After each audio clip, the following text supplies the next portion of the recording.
Good evening, everybody, and welcome once again to The Unattached.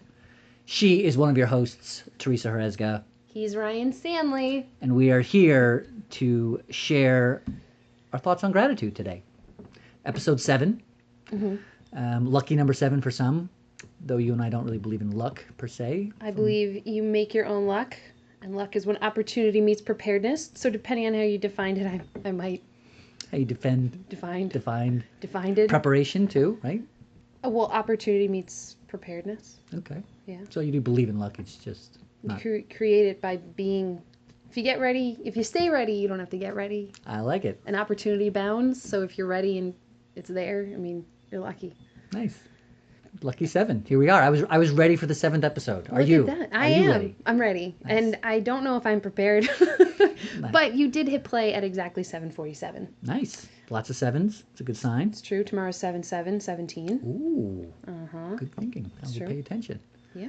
So what are you most grateful for? I knew you were going to ask me this, and I was hoping I would squeeze it in and ask you first. Too late. Darn it. So I did think about it.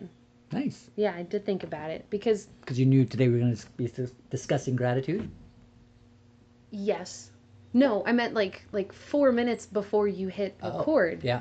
I know you, Ryan Stanley. It's true. So, like if I had to think about it, like the overarching thing in my life would be the experiences I've had and the people that I was lucky enough to share them with. Yeah.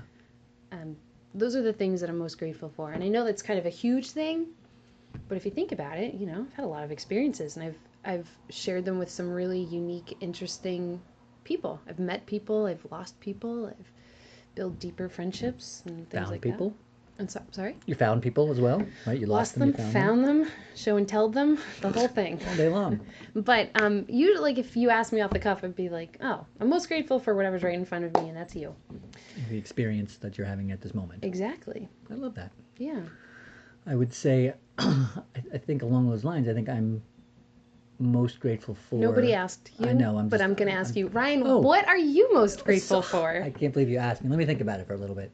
No, I'm just Take kidding. your time. I will. I'm most grateful for awareness. Okay. Which kind of plays into what you were saying. I think as I'm getting more clarity about my journey and my ability to create the rest of my journey, the key factor there is the awareness. Like I'm awareness. I'm awareness. I'm not awareness. I am, but I'm aware. I see what you did there. Right. Kind of. So awareness, the way that I'm thinking about it, what you're saying, like how they correlate. So awareness is the result of experience in a relationship. Absolutely.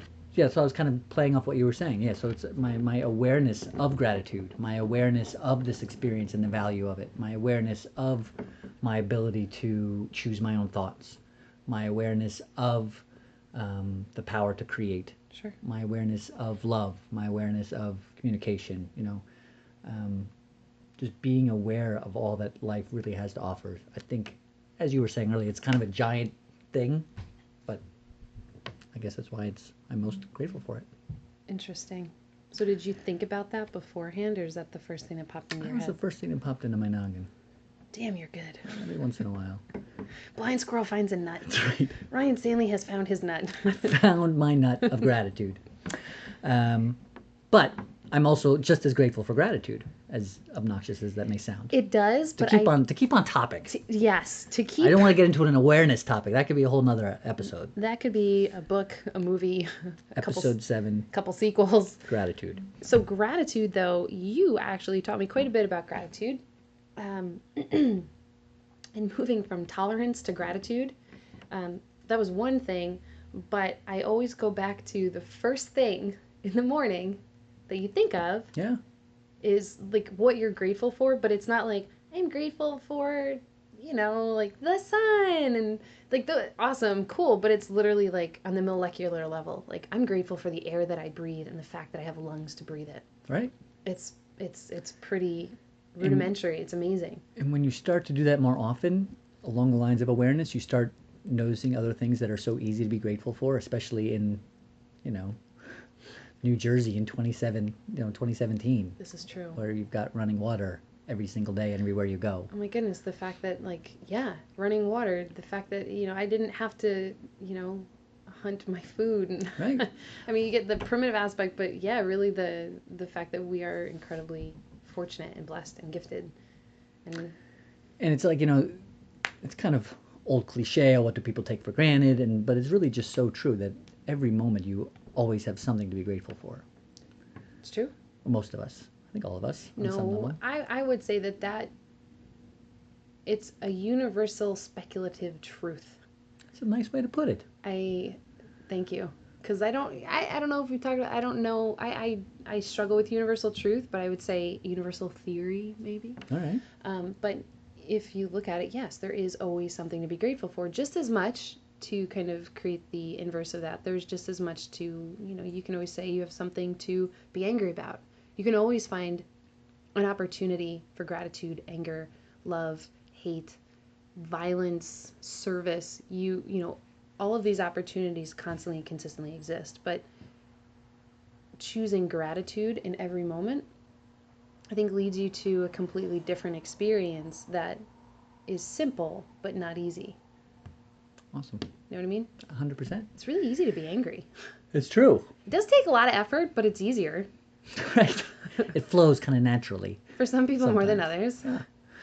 I think the other thing about gratitude is it's really extremely powerful, to what you were kind of just saying. I mean, it can shift you if you're authentically grateful at any point. If you're if you're Gratitudeful. gratitudeful, there If it you're is. full with gratitude. Yeah, and it's funny because a lot of times when I eat food, something, I actually ask myself out loud. I don't know if we've talked about this. Talk to myself a lot. I don't know if we mentioned that. Maybe. I think we may have mentioned that in a future episode. It's like you have that relationship with yourself. So one of my... Did you just say we may have mentioned it in a future episode? In a past episode. I was just getting clarity where we were in the time-space continuum. We could be anywhere. Because we may have mentioned it in a future episode as well. We may have. Only time will tell. I don't know. We should check that one when we... Episode 28, I think it is. I don't... Mate? Give or take. You're good. You're good. Sorry for the distraction. High five. So there's that. What were we saying? Food. Food. I always, ask myself, like, are you grateful? Like, for this? Yeah. This thing right here. And I usually ask the people around me. And literally, from an energetic standpoint, if you choose to take time to think about the nutrients going into your body as you're eating it, I believe that it has a stronger effect on your body. And I believe that, from a metaphysical level, you are absorbing it in a different fashion. Yeah, I would absolutely 100%, 1,000% agree. Not saying that if you take some sort of poison and say, I love this poison, there's love in this poison. Body so good, yeah, but there's a difference, and they really, I don't know what kind of science there is behind this, but when food is made with love. Right. And it's like, I have a buddy whose mom, she makes a lot of food, and it tastes different. Even though it's the same recipe, it tastes different because she makes it with love. And he used to send me... It's funny, his mom used to make me like this dish that I really enjoy. It's like an Eastern European thing, and she used to send it. I'm like, I could get it at the local place, whatever, but like, she made it. There's love here. Like, you just know. Feel the love. Yeah. And I come from that school of thought, and we've talked about this a bunch of times. Yeah. Your body's a temple. Garbage in, garbage out, food is fuel. And what kind of fuel? It's not just lean protein sources and nutrient-dense vegetables. It's what kind of actual energy are you putting in? That's also going to be the energy that you give out. And I started to think about that a little bit more so, and I understand the whole idea of like vegan or vegetarian on some levels. Yeah. Because when you consume meat, there's a death. Now, I know it can get a little weird. No. I am not a vegetarian. I'm not saying that at all. I'm just pointing out to our book, The Hidden Life of Trees. This is it true. It points out clearly, for the sake of conversation, that the person who wrote that book studied trees so much and found them to be so alive that he's intentionally not a vegetarian, because he sees the basically the same proof of living in trees as he does in other animals. So it's the same thing. So what do you eat? Everything. Just dirt? That's right. Exactly. And we're going to find out dirt has feelings. That's right. Well, can't win. I know. How did she die? She just starved. That was it. She was afraid to eat anybody. She drank water to death. Vitamins, right? You take vitamins and water? I don't know. Just curious. Do vitamins have some sort of energetic emotion? I don't think so. Secret Life of Cheese. Now that is a book I am excited to read. Secret Life of Cheese. The Secret Life of Cheese. Caveat, I just discovered what quark cheese is. Interesting. Just Google it. Fromage. It's, sure. Okay. But Secret Life of Cheese and Trees. So I have not cracked the spine on the Secret Life of Trees yet. Me neither. I started in a couple other things that you Endeavors? want me. That you're I think the Celestine Prophecy is like top of the list. Yeah. I'm almost done with that, by the way. I'll catch up. I know you will. Give me a couple days. No offense. None taken. That, and there's another one that I suggested a book to someone, but I gave them the wrong title. And they found another book with a similar title? No. It was like, hey, you should read book A because I read book A and it's a great book. And then I'm thinking like, I should really read book B because it's written by the same guy, but Yeah. I'll read that. But I suggested the book that I haven't read. Oh. So this person's been talking to me about it. And you're pretending to know what they're talking about? No, they're very, I thought, Just kidding. they're very overlapping. Get out of here. But it was like amazing. I was like, yeah, like I get that. Like, I was like, I didn't really interpret it that way. And now I realize like you can literally have two It's a different book. It's a completely different book. Very similar themes. And like, come on, coachy shit, right? Yeah. Like there's a lot of overlap. Don't look at me like that. I'm not. I'm a complete buy-in. A lot of on the gratitude in that conversation. face. But it was really interesting because I realized I didn't read the book that I actually suggested. Right. Because it was like one of those moments. I had a blonde moment. And I was really grateful that this person had read it and had such a great experience and all this stuff because now it makes me want to read it. Nice. So it's really next on the list. Is that next on the list? Is that what you were saying? The list, I mean, there's like 8 books on the top of the list at any given moment, and I also point. got the new the new issue of Success Magazine and Entrepreneur Magazine. Like, come on. So much to do, so little time. Agreed, but thankful for the opportunity, right? And I think Would you say grateful for the opportunity? Well, I was going to say a lot of my gratitude does come from being able to share experiences. Yep. So like learning, growing, sharing. And it's really cool because I've realized for me, reading used to be a way to connect to myself. Yep. And now it's really an awesome way to connect to other people. So when you share the experience of a book with someone, it's so cool. It's like it's like the ultimate gratitude because like you have this separate experience and then like you kind of like talk about it and you see what that person's thing is. Like what stood out for you? Like, oh my gosh.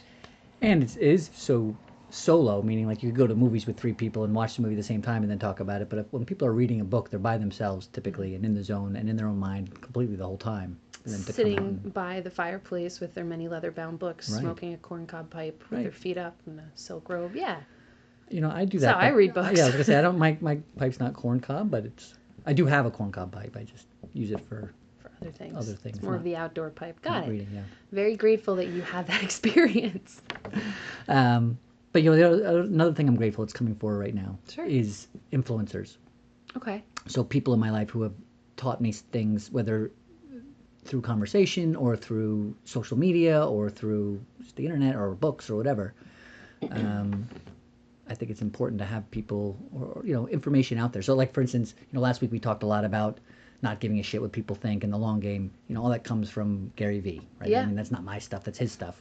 Or I mean, while I have similar thoughts and that's verbatim stuff that he said, like, the long game, he talks about the long game a lot. But there's an influence there. So you made a really good point to me probably about a year and a half ago, maybe. Maybe it's in a future episode that you made this be. point. I I made don't this know. 2019, remember that? Episode 29 Yes. was after that other one. But it's so ridiculous, this whole time space continuum. Because my whole thing was you're the average of the 5 people you spend the most time with. Right. And,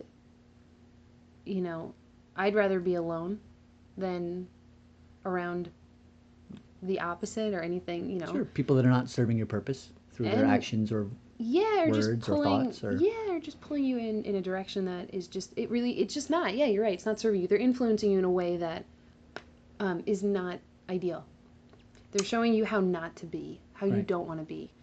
So, that's always been a huge thing for me. And you made the point a while ago, and you're like, well, you spend a lot of time with, I don't know, you named like, I read like 4 or 5 books of one person. I think maybe I read all of Tony Robbins' books in like a month or 2 or something. And you're like, you spend a lot of time with Tony. And I was like, who? And you're like, oh, Napoleon. You spend a lot of time with Mr. Hill.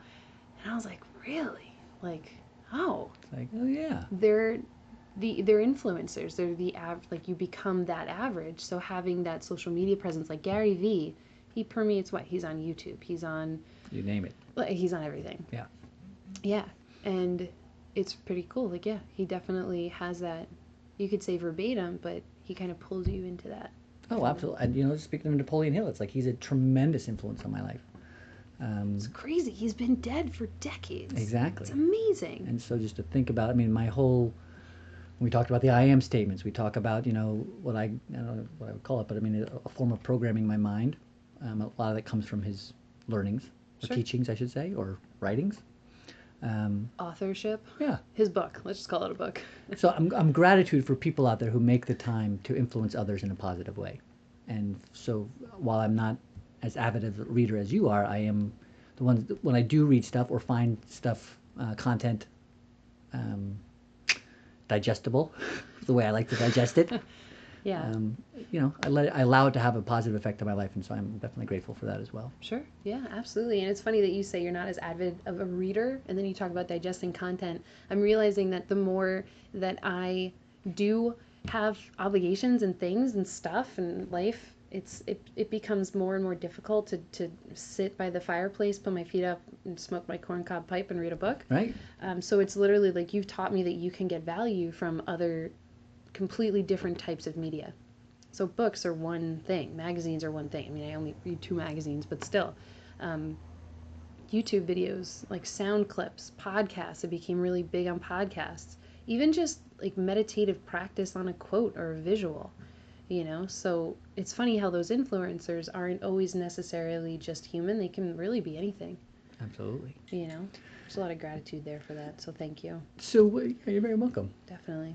If you were to, you know, getting down to the power of gratitude, if you were to compare to someone who's never grateful to someone who's consistently, vocally grateful, what type of obvious traits are showing up? Ugh. Right? It's like a cold shiver down my spine. Yeah. So the thing that, and we were talking about this earlier today, bitterness. So the one thing that I told myself I'd never be was bitter. I have a lot to be bitter about. Most people do. Yeah. It's not difficult. And I feel like bitterness is anger exemplified. Like, it's just an incredible lack of gratitude to the point where you almost want to steal other people's joy, but you don't realize it. There's like an evilness to it.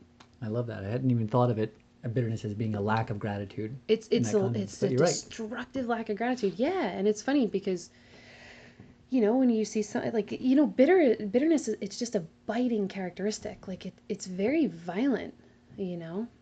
But yeah, Or at any point, there's an opportunity to be grateful yeah, for something, right? And so it's a way to. So I think that's what's so powerful about it, is that you can shift out of bitterness. It's not that, you know, we don't get angry, we don't get stressed, we don't get bitter. And there's 2 different types of gratitude. I think we might have touched on this actually, honestly, in episode 1. Oh no, past episode 1. Yeah, past Okay. unattached. But I forgot what I was saying. I was distracted types by of gratitude. Oh, 2 types of gratitude from my Yeah. perspective. One is the it's good enough gratitude, and it's a way to kind of shift you out of a bitterness or anyone. And so it's like, well, at least this, or at least I've got my health, or at least I've got this. It's like, okay, but like that's not the gratitude that I feel is as powerful. That can be a coping mechanism, and Totally. isn't as authentic. Yeah, but true gratitude is more like I'm just thankful. Like I'm not at least I have. Like, no, I have this. Like whatever it is, I have my health. You know. Yeah, but it's also, I think the level of gratitude you're talking about is also being thankful for the things that you don't have or the things that aren't awesome. Like I gotta say, like, I've had some really shitty experiences, but it's difficult to say sometimes because sometimes I'm like, oh, come on, like that didn't have to happen for me to get here, but I guess it did. Right. But I'm thankful for all of that. You know, there's a lot. And, you know, to kind of, I think that's a different level of gratitude. When you're in it, for me, I always used to say, it's not the end of the world. It could always be worse. Right. Nothing lasts forever. Those Right. were the 3 things. And it was like, it could always be worse. And then I was playing soccer one time with this guy we were in, I don't know where I was. It was this really super chill guy, long dreadlocks, like, I remember him. this guy Freddie. Rasta Freddy. Rasta Freddie, you're good. He literally changed my life. He was like, T-Money, how's it going? How you doing, girl? And I was like, yay, Rasta Freddy, what's up, man? Could be worse. He's like, could be better. And I was like, oh, that's true gratitude. Yeah. Is you're just thankful for where you are, period.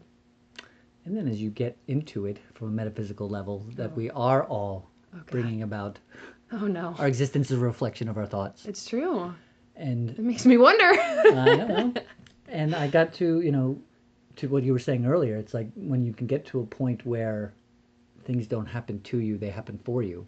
Sure. And as difficult that can feel at certain times, it's certainly, once you start to realize that and look for that in literally every single situation that occurs, as physically, mentally, spiritually painful as it may be at the time, if you are creating, if we agree metaphysically we're creating our future, Sure. and these things came in on some level, I don't want to say we asked for it, but we brought it about.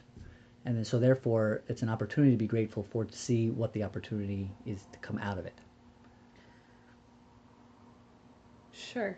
Yeah. Meaning, so I had an experience once, that changed my life. Yeah. It really was a terrible experience from past Ryan, right? And but now, a year and a half later, I see it as definitely, without a doubt, happening for me. Sure. So at what point is it something that just happened? Neither for you or to you. Yeah. It's the flow of life.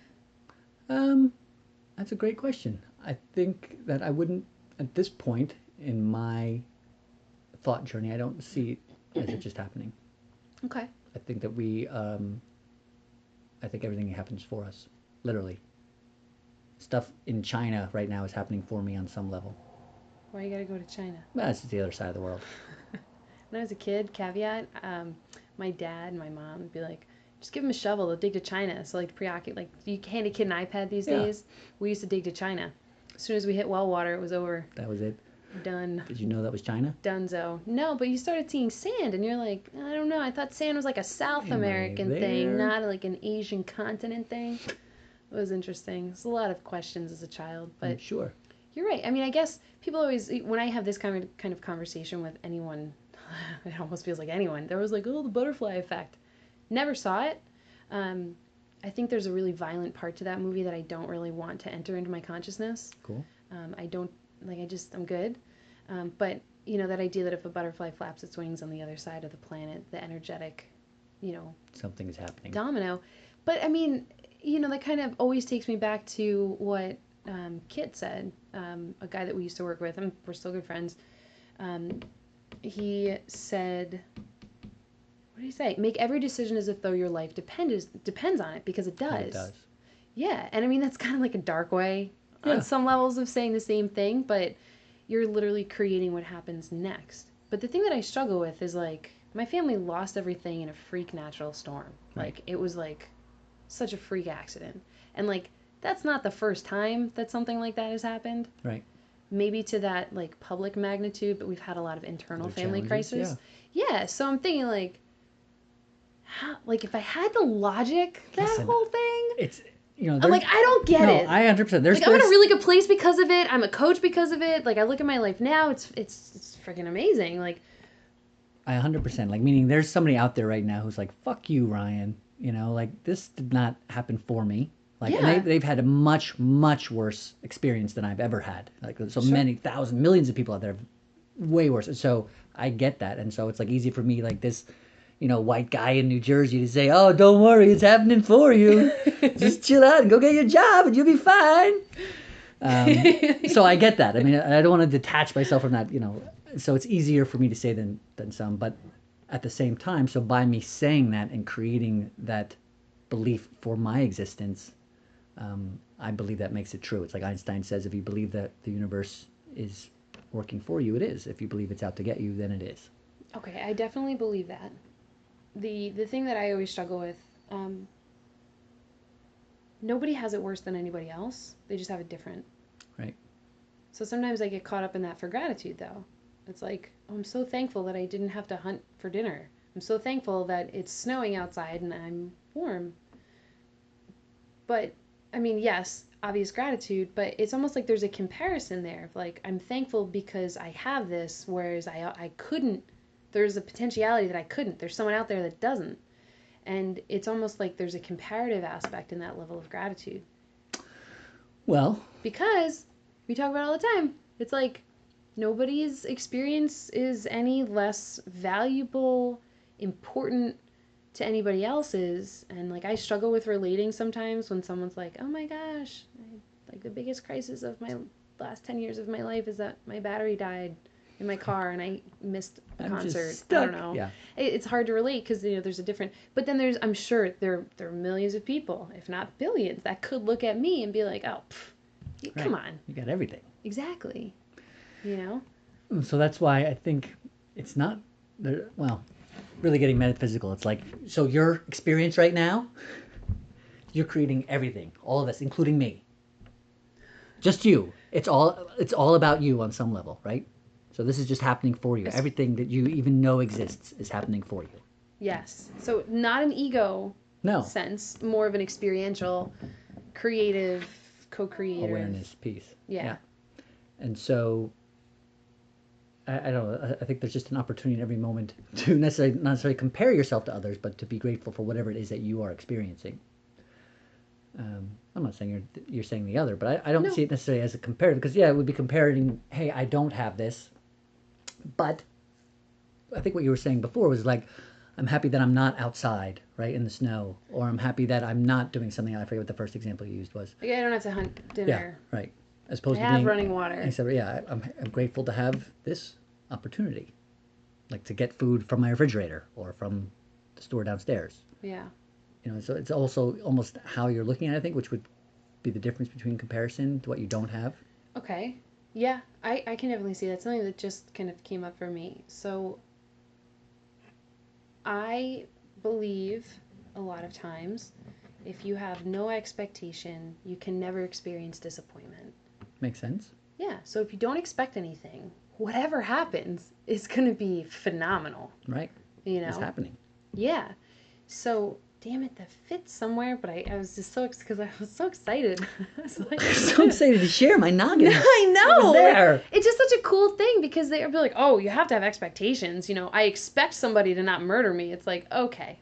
I'm like, you're supposed to not murder somebody. But like, it's just kind of a given. Like, why are we doing this? Right. But if you have no expectation, it's almost like you live in a space of acceptance and on like leaning toward that gratitude space. Because if you are expecting things, that means what you have now is not good enough. And any story that you can create of any future in your mind is never going to be how you imagined it. It's either going to be a little bit one thing or a lot bit another thing, or, Or not having as soon as you think it's going to. Or there's so many variables. Yeah. It's literally never going to be exactly what you imagined. So to have I understand. May or may not be true, but may or may not be true. But think about like, okay, damn it. That's a good point. But if you think about it, though, when you just expect things to, like, it's like Conor McGregor. Okay, so I understand the visualization expectation, but, like, the other side of expectation. Like the downside, like the disappointment? Yeah, but, like, I feel like if you just remove expectation altogether. Listen, I'm going to wrap. And you're open to the experience of life. Yeah. Be water. Yeah. Be water, my friend. When you put water into the pot, it becomes the pot. Open to everything, attached to nothing. Oh, Brian Stanley. Those words. I was going to bring you back around. Hey, buddy. I thought you were going to be like, so, here's something that's going to break your mind for the next 24 hours. Not at all. Now go and experience life. Shoo. Bye. Have fun. No, but... Because you do that sometimes. It's like, hey, Theresa, you want me to break your brain? Here, I'm just going to hit this little button that gives you the blue screen of death. There are very few people that can do that. Not intentionally. Sometimes it feels like it is. It's done with love. Thanks, man. And gratitude. But you're very right, Dr. Wayne Dyer. He talks about being open to everything and attached to nothing. And that's exactly the experience of water. So I think, to your point, I enjoy having expectations, but not being attached to them occurring. Right? Kind of like my weekend. I guess so.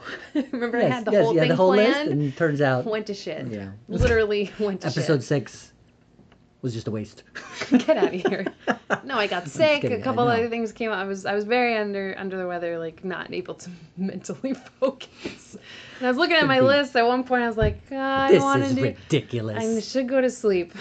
Is sleep on here anywhere? No, Yeah, it that's was. the first challenge. But you were saying with the expectation, having the expectation but not being attached to it actually occurring. Meaning, yeah, like I'm a big fan of deciding what you want your future to be and creating that and visualizing it and spending time focusing on that and literally spending more than a second, but sometimes, depending on my day, at the beginning or the end, an hour a day focusing really on what my future is. And so do I think that's going to happen tomorrow? Am I waiting for it to happen right now? No. I'm expecting it to occur at some point. If it doesn't occur in the meantime, I'm aware that, the journey is bringing me somewhere. So then, go ahead. I mean, I hear what you're saying, I think. So why then have an expectation in the first place? I guess maybe it's the difference between an expectation. So the energy for me in this conversation around the word expectation is almost like setting up for something that's not going to happen. Okay. So it feels like, an expectation. Well, if your expectations aren't met, your expectation is almost like, this thing that's never going to happen, right? So I think the point in having an expectation and anticipating, I think a lot of the time it will occur on some level, but to your point, probably very different from you expected. So why have an expectation in the beginning? So that you've got some drive, so you've got a North Star, so you've got a focus. It's about deciding what those expectations are and whether they serve your purpose or not, I think is the most important part. Okay, so there's a book you should read. Tell me. And it's the book that I actually meant to suggest the first time it's called The Surrender Experiment. Okay. And it taught me the difference between, I'm going to make a hand gesture, and I need your help describing it. All right. Like, hands up. Hands up versus... Yep. Hands up to the sky. Yeah, like receiving, like hands up, like there's a gun to your Oh back, like I surrender. Right. Versus like palms forward, looking upward, like I surrender to the experience of life. And in that book, Michael Singer talks about this experience, like his just consistent experience and like of literally surrendering to life and having no expectation, no forethought, no vision, no nothing. And the guy ended up with a PhD. He ended up with he's a guy who originated WebMD. He started and completely rehauled the medical billing industry out of nowhere. And he has I read it a little while ago, but he's got like this retreat center down in Florida in like some swampland that somehow just happens to flow into his life. And this whole thing, and there was no expectation of anything ever. And he even talks about in his book where there was an experience where he was like down in Mexico and he was sleeping on a mountainside and he heard people and he got nervous and he realized how active his mind was with fear and expectation of like, well, I could be friends with them or, I could be this. And he flicked the switch completely off and it was a beautiful experience. And he dedicates like a whole chunk of the book and it really changed him. And there was zero expectation, talk about be patient, be present, be joyful. I feel like you cannot have any expectation on some level if you are really to be patient, to be present. You're right. So I think to go back, the expectation is a definite result. Okay. As I see it, right? I'm thinking this out loud. So to not have expectations, but to have intentions is kind of what you're saying. Sure. Yeah, actually, so I get that now, I guess. Yeah, that makes sense. So having an expectation really can be a form of just visualization of a potential future that you're working toward. Right. Why couldn't you have just said that? Well, I thought I was, but I think you I'm not did. as articulate as I had to work it you out. are sometimes. It's fair. Not articulate. I have an expansive lexicon. Hate when that happens. But so to have expectations and intentions can be the same thing. It's just the detachment of those expectations occurring as you want them. Detachment from the outcome. Right. Would you say maybe to be unattached? To be unattached would be about right, Ryan. I think that's a good place to end our call for today. Or whatever you want to call it. I'm used to coaching people on the phone over calls, so we're going to end our call right there. Really? I should pick that one up. Yeah? Yeah. Sometimes it turns people are confused. Like what? What do you mean? Done? Wait. Are you breaking up with me? What? It's over? I'm sorry. My whole life is different. I was about to have an aha moment. I had an expectation this was going to go another 7 minutes. Hey, look, man. Be unattached. You're good. It's all good. Open everything. Now, this shifted a little bit into expectations versus gratitude, but at any point you can have gratitude for everything. Yeah, I think would be a good way to sum up today's episode.